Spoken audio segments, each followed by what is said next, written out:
bad thing happens, you can either let it destroy you, define you, or strengthen you. Choose wisely.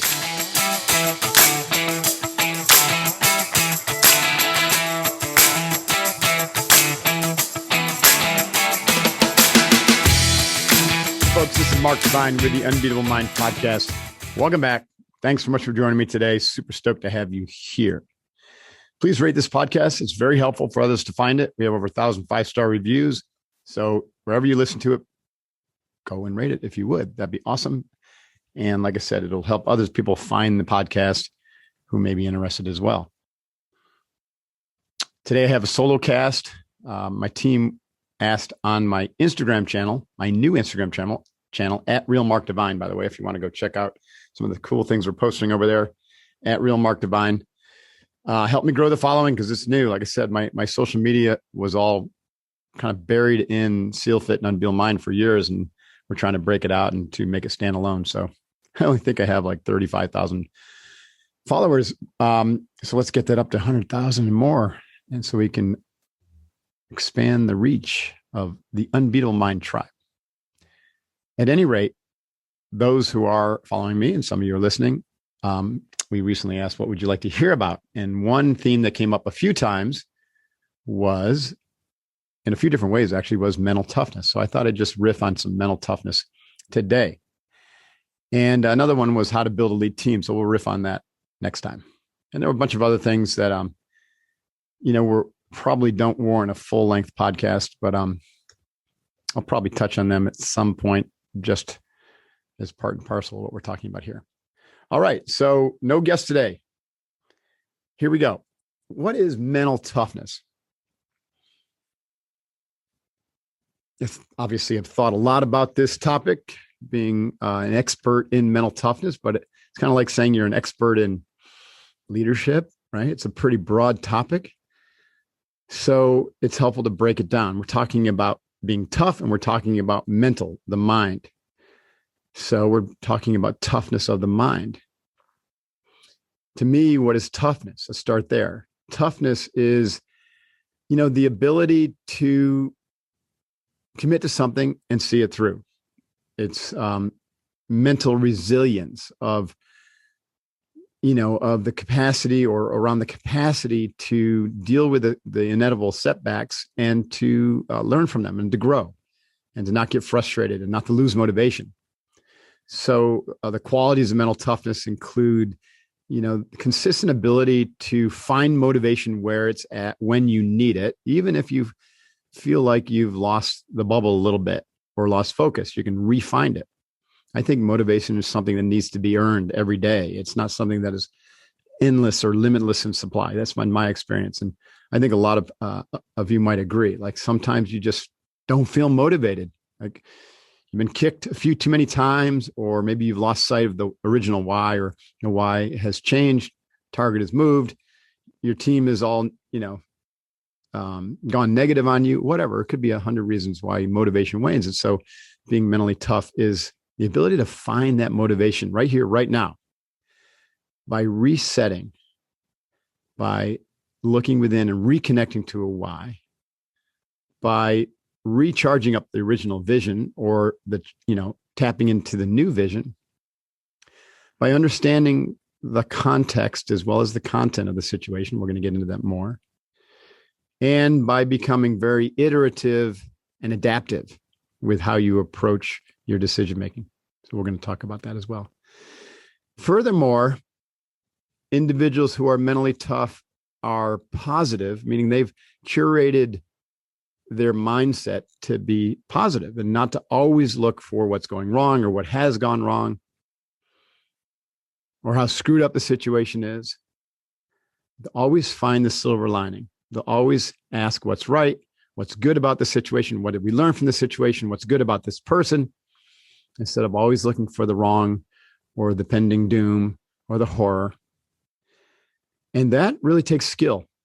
I've talked quite a bit about feeding courage and starving fear, eradicating the negativity bias by, not plugging in anymore to other people's negativity, whether it's coming from social media, mainstream news, or your wife or husband or mom or dad, for that matter. Don't tap into the negative. Don't ride that train. And you don't get there by focusing on saying, I'm not going to be fearful. You focus on saying, I'm going to be more positive. So you focus on the opposite. And by focusing on courage and positivity and the goodness of a situation or the positive side of the situation, then you end up starving the energy that is given to the negative, and it eventually will dry up and go away. You can't fight like with like energy. So a mentally tough person is positive and courageous and not negative and fearful. Seems pretty safe bet when I say that. And you're like, yeah, that makes sense. But of course, it's got to be trained, because if you're not training yourself, then someone else is training you. So that's another quality of the mentally tough, is that they take responsibility for training themselves day in and day out. They understand that the mind is the source of creation of all that's in your life. And so if you want to be tough, then you foster courage. And if you want to be adaptive, then you foster adaptability. And if you want to be positive, you got to foster positivity. And if you want to have wealth and abundance, then you've got to foster a mindset that is wealthy and abundant. Anything less than those is going to bring that which you think about into being. So if you think that you're not worth wealth and abundance, then you will not have wealth and abundance. You'll have the opposite. And if you're thinking all the time about how screwed up things are, how screwed up the other people are, then things are going to always seem screwed up to you. That's how it works. We leave a carbon copy of our thoughts on us. Whatever we think about the world or other people or the situation, we leave a carbon copy in and on ourselves. There is no thought that leaves you permanently. So choose your thoughts wisely. So the mentally tough curate the quality of their thoughts. They curate when to think and when to not think, that capability. And they curate the capability to know when to take action and when to stop and pause and not take action. So these are some of the qualities of mental toughness. We're working with the mind. When you're working with the mind, you also have to recognize that it's a two-sided, glove, just like all gloves. One side is cognition. And so we work on the quality of our cognition and the performance of our brain and the quality of our thoughts, things that I've just been speaking about, our attitude, our positive qualities, our abundance, all that kind of thing, our ability to persevere in spite of the challenges that we'll face. But then the other side of the glove is the emotional side. And that's still an aspect of your mind, although it does or can be said to be part of your body. The way that I look at it from the whole mind perspective is that your mind creates the body. So therefore, emotions are part of the mind, but they're experienced in the body. The thoughts are experienced in your body too. They're experienced in your cranial housing group, aka brain, which is part of your body. So thoughts and emotions are just like sister and brother. So the mentally tough also take a hard look at their emotional self, and they become more emotional aware and able to control their emotions, so they become less reactionary in a situation where they're triggered. And so emotionally or mentally tough people are also emotionally controlled. Now, I'm not suggesting that someone who's controlled in a sense because they've had to suppress emotions because they got brought up in a traumatic situation are emotionally aware because they're in control. That's a different thing altogether. Emotionally aware people are aware that they've suppressed emotions, and they're able to work with that energy and to be able to feel those emotions, but then they're able to still control the negative emotions so they don't act in a reactionary way when they're triggered by a negative person or event. So consider that. The mentally tough person is also emotionally aware and able to control their inner states and to be able to find the optimal energetic, emotional, and psychological patterns that will bring them the success, the massive success that they're looking for. And that needs to be trained. Back to the point about relentless daily training. taking responsibility for training the mind, the emotions, and your body so that you can maintain positivity and an attitude of gratitude and abundance and seeing the silver lining and being agile. So having said this, it's not easy being mentally tough, given these criterion. It could take a lot of training. Some people have the great fortune of having grown up with mentally tough parents or parent or mentor or peers. And so they learn a lot of this just through pure modeling. That is an ideal situation. And then when you add on top of this, the type of experiences that you gain through challenging things where you have to confront your fears and confront being uncomfortable and getting comfortable with that and overcoming challenges time and time again. So the arenas that people step into, and myself included, and many of you, where we have cultivated mental toughness and resiliency include athletics endeavors, especially hard sports like endurance athletics. Mine were rowing crew and competitive swimming and triathlons, or martial arts training, jiu-jitsu, aikido. For me, that's been one of the more humbling practices. Like, it's hard work to learn aikido, the art of peace. Jiu-jitsu is a great one. It's gut-wrenching work, and you're always going to lose at least half of your fights or more. So it's humbling, and it develops mental toughness. Military training, or something that is similar for civilians, like SEAL Fit or obstacle racing or Go Ruck type challenges. They're very, very good ways to develop resiliency.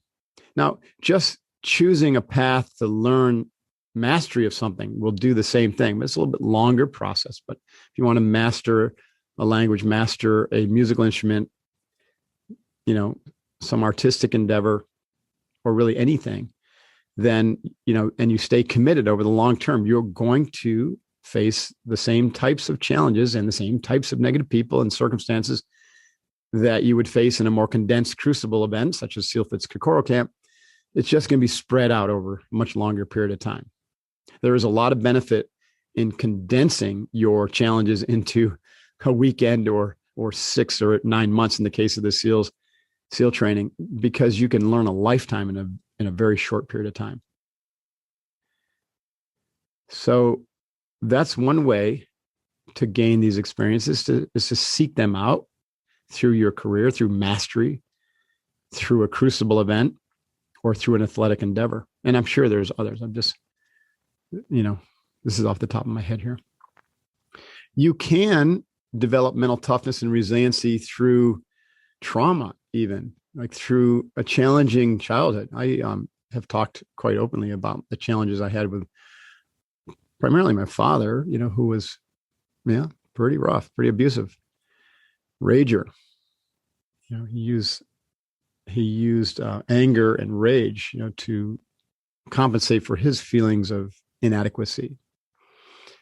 And so I learned a lot from that. I learned how to deal with pain and suffering and, both mental and physical and emotional. And that served me well in the SEALs.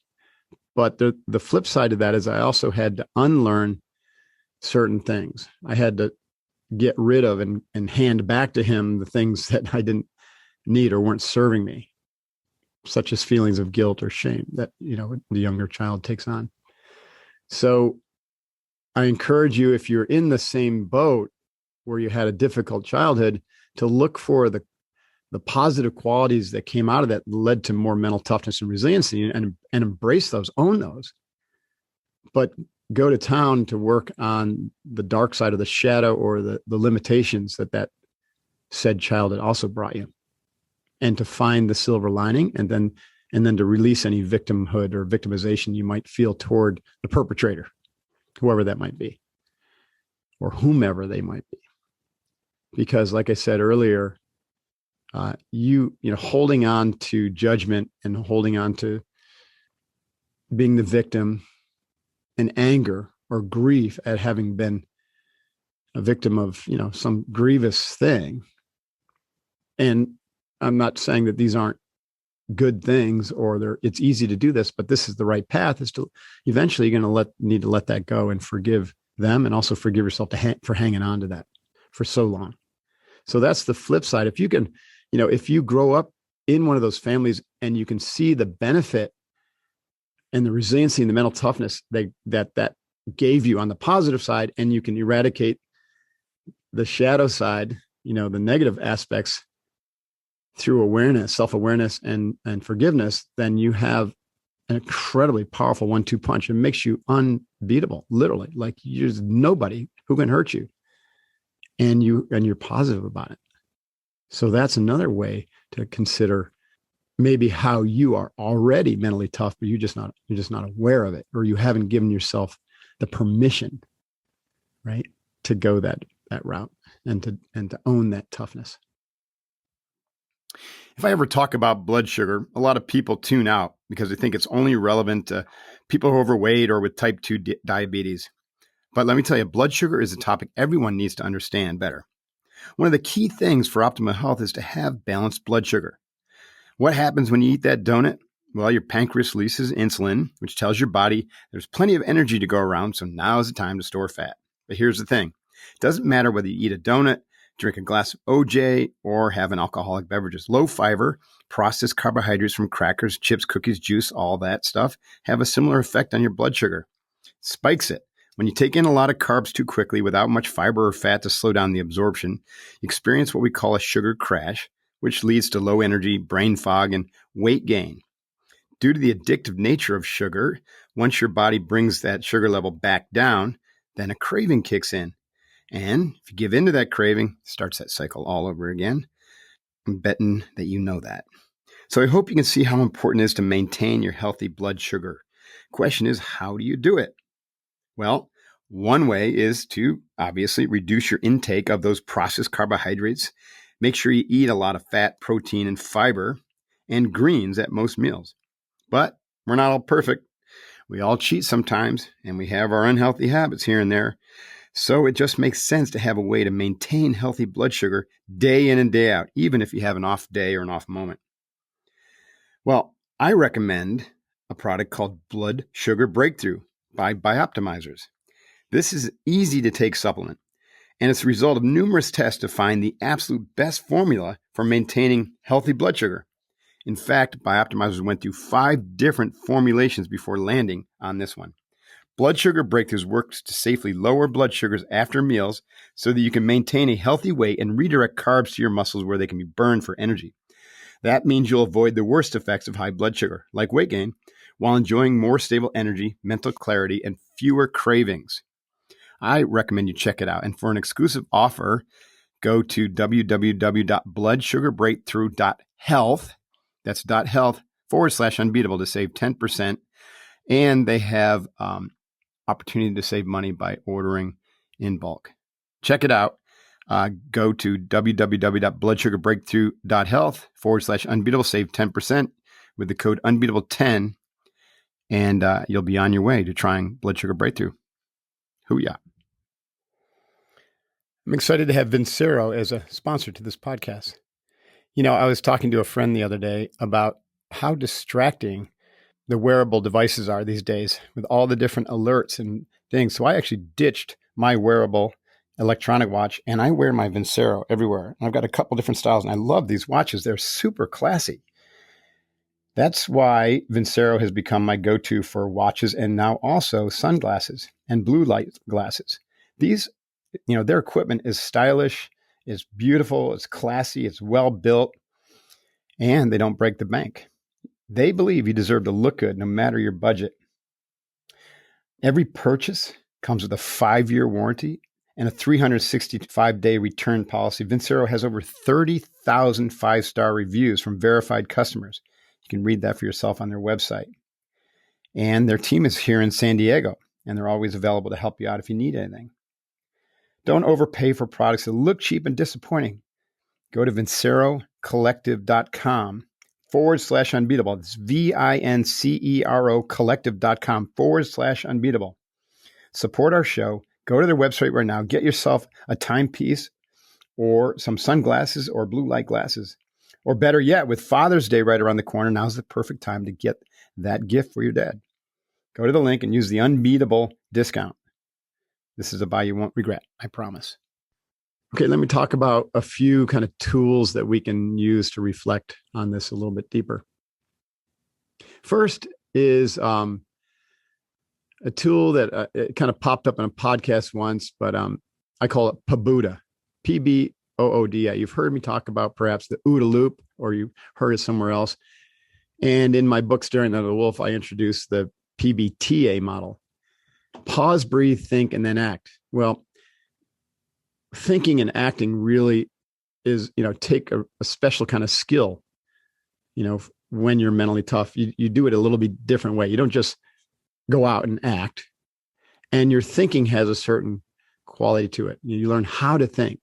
You focus more on how to think than what to think, because the what is always going to change, and it's going to be based upon the context and the input of others.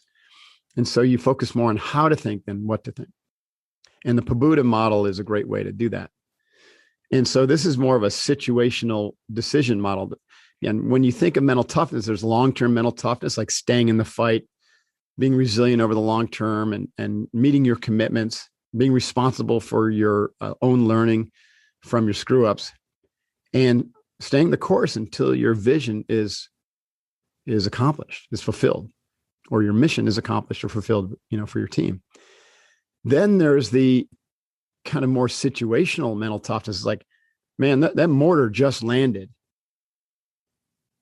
and I've got to make a decision. I got to do something like now. Like my friend Jason Redmond says, I got to get off the X and I got to move. But what if I move to the wrong place? What if I move into another ambush, or, run off the proverbial cliff? Like, there's got to be something that happens before just act in a crisis. And that's the PBOODA, right? The pause, breathe, observe, orient, and then make a decision to decide. All of that precedes action.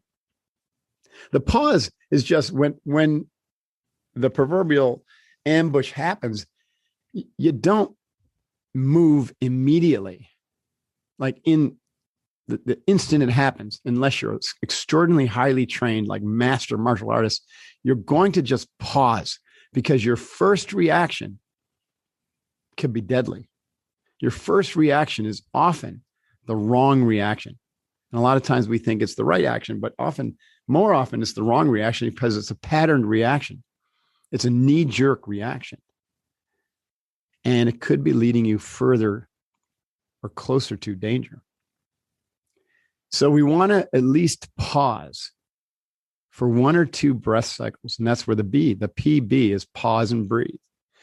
Now, what this does biologically or physiologically, the pause interrupts the reactionary mind. So right there, you've done a pattern interrupt, which is going to stop your limbic system temporarily in its tracks. Your limbic system is immediately going into fight or flight, and it wants to take action, extreme action. And like I said, sometimes that might not be the right action. So what you do is you say, stop, take a breath.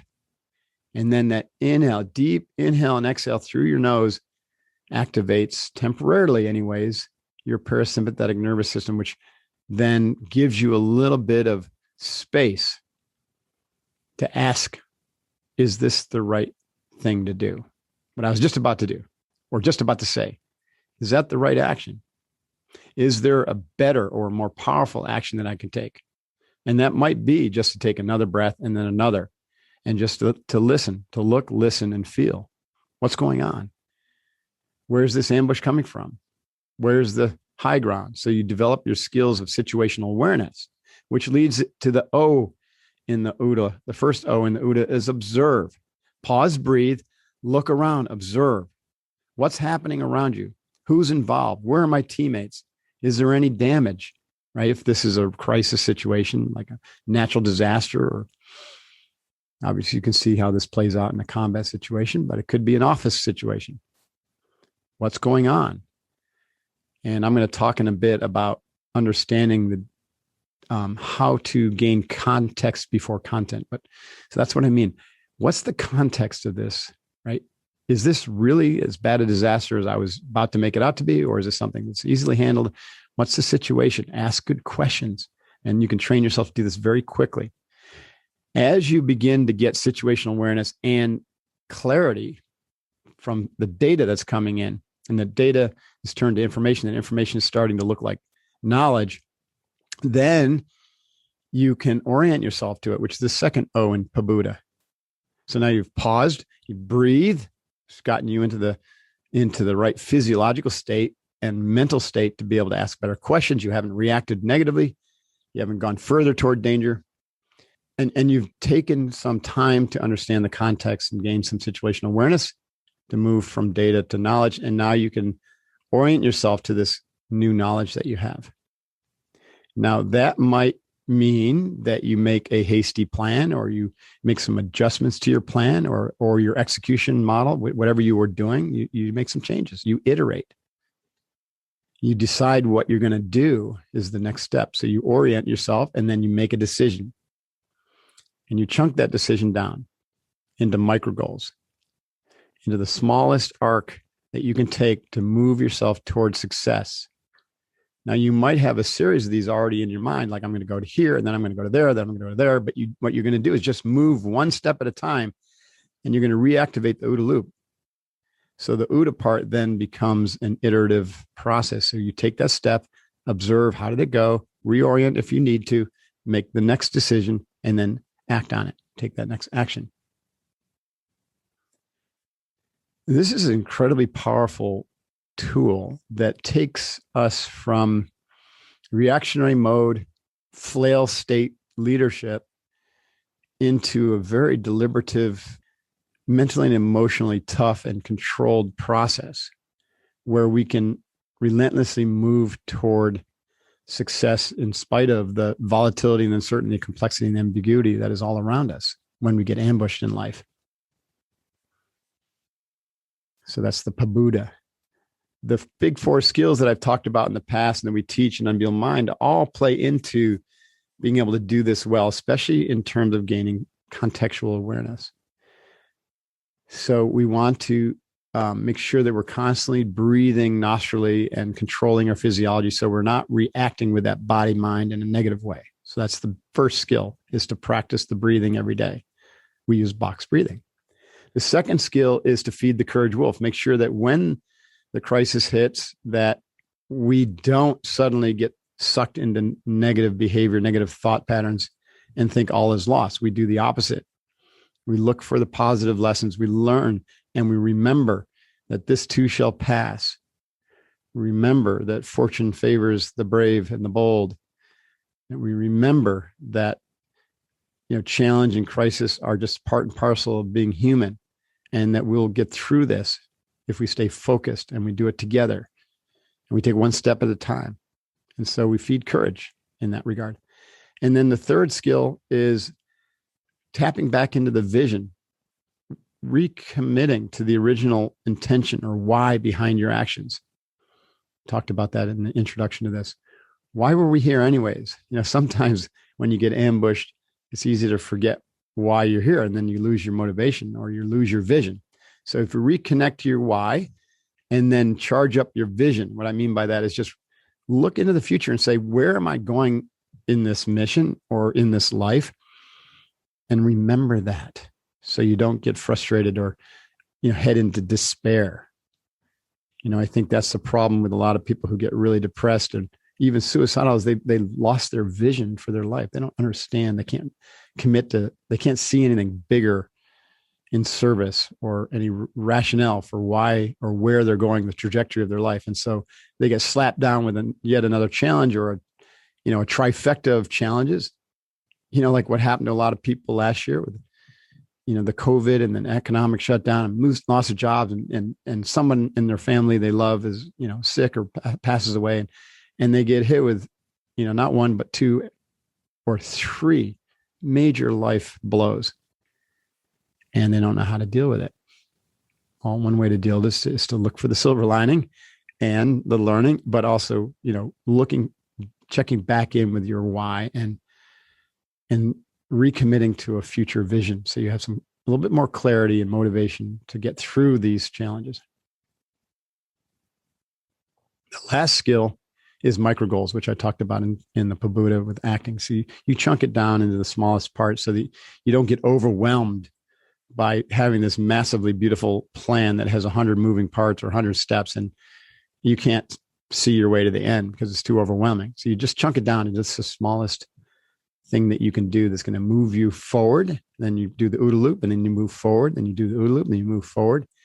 And pretty soon, a quarter of the way there, you've racked up so many wins that you've just got tremendous momentum.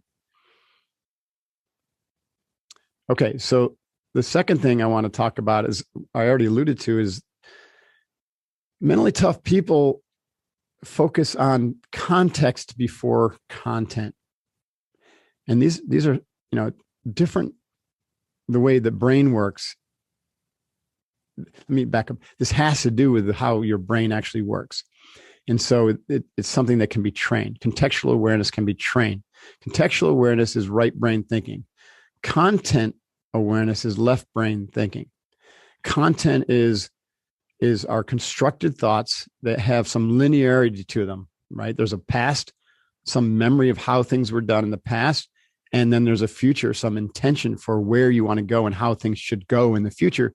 And then you set that into a plan or a series of arguments for why things should be the way they are. And it's all content, right? It's thoughts that are formed into words or sentences that either are put on paper or spoken. That's content awareness. And it's a very valuable skill to develop the ability to ask the right questions and to pause and think clearly, to listen. These are all skills that we teach in Unbeatable Minds so that your content is more spot on, right? You're able to make better decisions and to think more clearly and to see the wheat from the chaff. But context is really right brain thinking. And this is really the space between the thoughts, the space before and after the thoughts. And in those spaces is everything that is not the thoughts. And you can see how problematic it is when someone is fully identified with their thoughts and they haven't learned contextual awareness, which comes through things like mindfulness meditation and learning to still your thoughts completely, which can happen by spending time in nature or in long endurance training, or there's many ways that you can still your thoughts or learn to still your thoughts. Meditation is another one. Mindfulness is one form of awareness training that allows you to separate, from your thoughts, but to be able to observe them from your contextual mind. But then, that still can keep you closed off or shut off from the broader context of everything else that's going on. So it's not enough. It's one step. It's one tool. And then we want to go into more what I call the silence practices, where we drop into the formless state of just pure witnessing. And in that state of pure witnessing that is devoid of thought or completely removed from it, even though it might be something you're aware of rippling in the distance, you're able to really take in all that space, all the stuff that's not that. And this helps your right brain, your right hemisphere, kind of open up to take in more information, as well as to put patterns together. You call that pattern recognition. And then out of that comes insight and spontaneous knowingness. Those aha moments, those moments of synchronicity, as well as paradigm shifts. And so all that comes from contextual awareness and not content awareness. So you want to learn to be mentally tough and resilient. You want to learn how to do both and to pair them so that they're working simultaneously. They're online simultaneously. You're able to have deep contextual awareness while simultaneously formulating a very clear, concise, and powerful argument for action in your content awareness. I like to use the metaphor of the sniper and his spotter. Sniper is always, it's not like a one person job, but sometimes you see that in the movie where one guy is out there and he's the sniper. Well, in the military, it's not that way. We have the guy who's on the gun and the guy who's on the spotter scope. And so the spotter is like the right brain, and he is responsible for the context. He's making sure that we're shooting at the right person. They understand that how the weather is going to impact, the mission. He's keeping his eye on the terrain to make sure an enemy doesn't, sneak up from behind. Whereas the sniper is just radically focused on just the act of getting ready to pull the trigger and then pulling the trigger. So the sniper is just the content, is akin to like shooting a thought out of your head. And the spotter is the context, which is akin to taking in and absorbing information and looking for patterns. And the ideal here is to train your mind so that these are online and working together in harmony. And one of the ways to do that is through bilateral training, such as alternate nostril breathing or martial arts or swimming. And also through just the awareness of how these two aspects of your mind work, and then actively training them, and training your content mind through better use of thinking models and clarifying your thinking through self-awareness drills, but also then training your contextual mind through mindful awareness and the silence practices that I described earlier. The training apparel company 10,000 is a sponsor of this podcast. I've always been looking for the ideal training gear, and I think I found it with 10,000. I've been wearing their 7-inch tactical short for now a few months, and these are amazing for their combination of durability, mobility, and versatility. It's really the best workout short I've ever used. It's great for rucking. It's great for Olympic lifting, my O-course work, anything I want to do outside where I'm getting dirty and in and out of the ocean, or just doing regular SEAL Fit training. I love this company. They've got a strong ethos, a stoic dedication to continuous improvement. They use special operators, a lot of my friends actually, to help develop this. They've got over 200 athletes who test their gear to ensure that it's always improving and it's going to meet rigorous standards. They've got over 10,000 5-star reviews, which is important to me, free shipping returns, and lifetime guarantees. That's also important.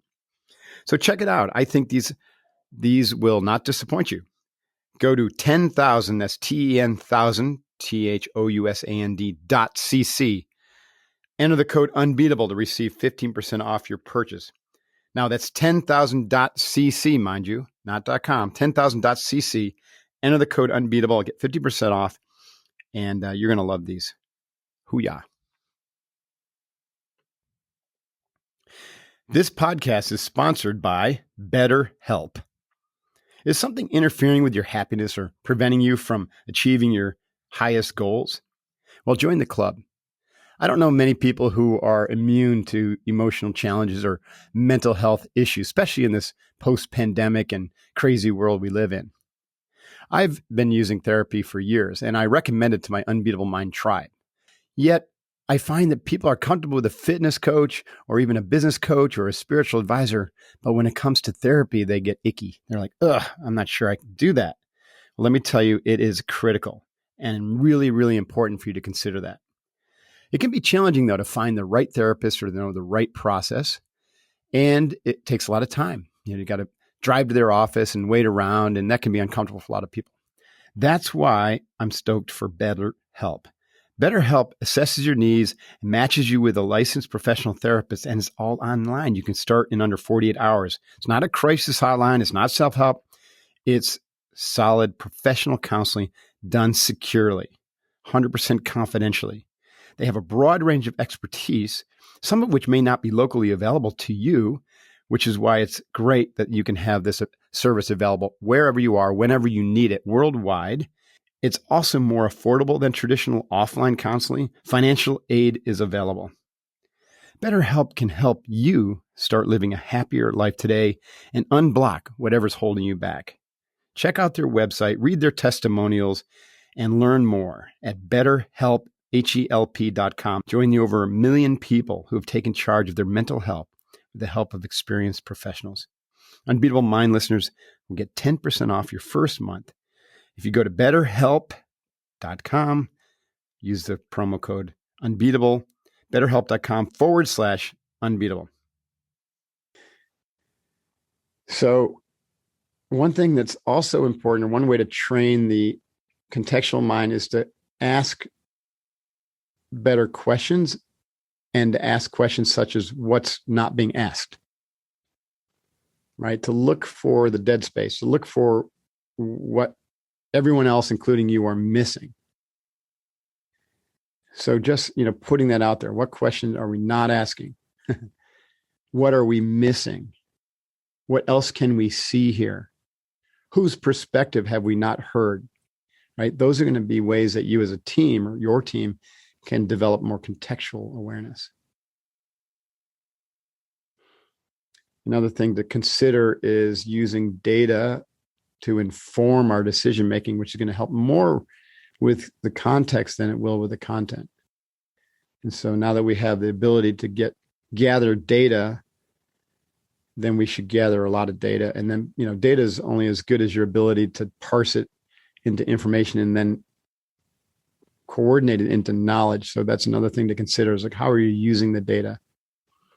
Right? Because data can torch your efforts or support your efforts depending upon how you use it and gain greater understanding. And then I think I've kind of covered this, but when it comes to your team gaining other perspectives, you'll be better served if it's an all-in situation. If you create the culture where everyone's perspective is heard all the time. I call that an all-in culture. And I think it's really important because a team that's all in will make better decisions than any individual leader will. And if the team isn't all in, meaning only one or two feel safe to share and the rest of the people don't feel safe or they don't feel heard, then you're going to get suboptimal results as well. Oftentimes the leader is the limiting factor here because he or she won't allow, or even subconsciously isn't listening to, going through the motions in collecting input when they believe their own opinion is fact, or their own opinion is gospel, or better information, or the best plan. Whereas the most effective leaders that I've ever worked with have come in to assume that their plan is just a plan. Their idea is just an idea. It's not the best idea necessarily. It may end up being the best idea, but it's probably going to be made better by the input of the team, by gaining their perspectives. So if you come with some input, but not thinking it's the end all be all, then, set up the conditions and the culture for everyone to have their input in a safe way, where they're giving you their honest input. Then you're going to end up with a much better solution set than if you try to do it alone, or if you only have partial buy-in. All that will help develop great contextual awareness, leading to much better decisions that then, are formulated through your refined content left brain for powerful options. All right. The last thing is just a fun way to think about how do we really execute well as mentally tough leaders and teams. And I came up with an acronym that's a lot like, sounds like Tesla, but it's PESLA, PESLA. Plan, execute, stumble, learn, adapt. Plan, execute, stumble, learn, adapt. Let's talk about planning. First off, we know that no plan survives contact with the opposition. And so it makes our plan somewhat irrelevant. We need to have a straw plan, but if we spend all of our energy on the plan, then we're wasting our energy that we could be spending on execution and learning and adaptation. So it's better to spend your time training how to meta plan. And that's what I mean by meta plan. That's the tools of planning well, fast, and on the fly. How do you plan well, fast, and on the fly? What are the actual drivers of a good enough plan that's done fast and on the fly? So you learn how to plan well, which is a meta plan, a plan to plan, because you know that your final actual operational plan, it's not going to work right? So you actually just have to get out there and iterate your way to success. We used to call that fast twitch iteration. So let's consider, what are the things, elements of a good plan to plan tool that is fast and good enough and on the fly? Well, let's talk about fast. Should be able to do it, quickly on the back of a napkin. So what elements do you need in a good, quick plan? Well, you need to remember what the mission is and state that. You need to do a quick situational analysis, and that, a quick OODA loop or observe and orient can get you information, right? So just either task someone to come up with that, or just ask questions, what do we know and what do we need to know? And you need to know who's going to do what, why, when, and how. And you need to then ask, what resources do we have right here, right now, that we can deploy, and what do we need to go recruit or, beg, borrow, or steal? And then you need to know, how are we going to communicate, our progress? So it sounds a lot like the military SMEAC, but you could do this really quickly. What's my situation? What's my mission? What's my execution plan? What's my communication plan? Who's in charge of what and why and how? So that's the plan part. And you want it to be able to do that fast.